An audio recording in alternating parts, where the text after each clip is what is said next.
पुणी थे ओडिशा रे वर्षा आरंभ हो जाए दर्शक बंधु तो आज भी राज्य में वर्षार संभावना रही आज 5 दिन प्रबल वर्षा नहीं सतर्क कर पाणीपाग विभाग। आज मयूरभंज जिला प्रबल वर्षा नहीं ऑरेंज वार्निंग जारी होती। राज्य में 13 जिला को प्रबल वर्षा नहीं येलो वार्निंग भी जारी होती। सुंदरगढ़, केन्दुझर, मयूरभंज, कंधमाल, नवरंगपुर, रायगड़ा, कोरापुट, मलकानगिरी, नुआपड़ा, झारसुगुड़ा, गंजाम और गजपति जिलार गोटे दुटी स्थान में प्रबल वर्षा भी हो पारे। ए सब जिला व्यतीत आज आसंता 10 तारिख जाए राज्य में विक्षिप्त स्थान मानक भिन्न भिन्न जिले में वर्षार संभावना थिबार सूचना देछि भुवनेश्वर आंचलिक पाणीपाग विज्ञान केन्द्र।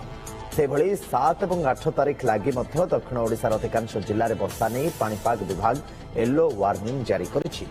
सेपटे राज्य में एवं सुधा 26% वर्षा होतिबार सूचना देछन्ति आंचलिक पाणीपाग कार्यालय निर्देशिका मनोरमा महंती।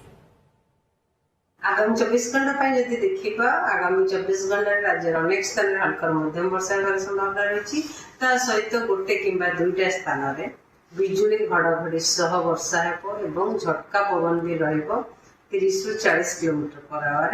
राज्यर अधिकांश स्थान में हल्का मध्यम वर्षा होगार संभावना रही सहित प्रबल अति प्रबल वर्षा गोटे कि दुईटा स्थान में होगार संभावना रही जमीक मयूरभंज जिला से ऑरेंज अलर्ट जारी करा सहित प्रबल वर्षा गोटे कि दुईटा स्थान में होगार संभावना रही जमीक मालकानगिरी, कोरापुट, नवरंगपुर, कलाहांडी, रायगड़ा, गजपति, गंजाम, कंधमाल, नुआपड़ा, सुंदरगढ़, झारसुगुड़ा एवं केन्दुझर जिले में अलग जिला गुड़िक गोटे कि दुईटा स्थान में बिजुली घड़घड़ी सहित वर्षा एवं झटका पवन 30 ରୁ 40 किलोमीटर पर आवर रही संभावना रही।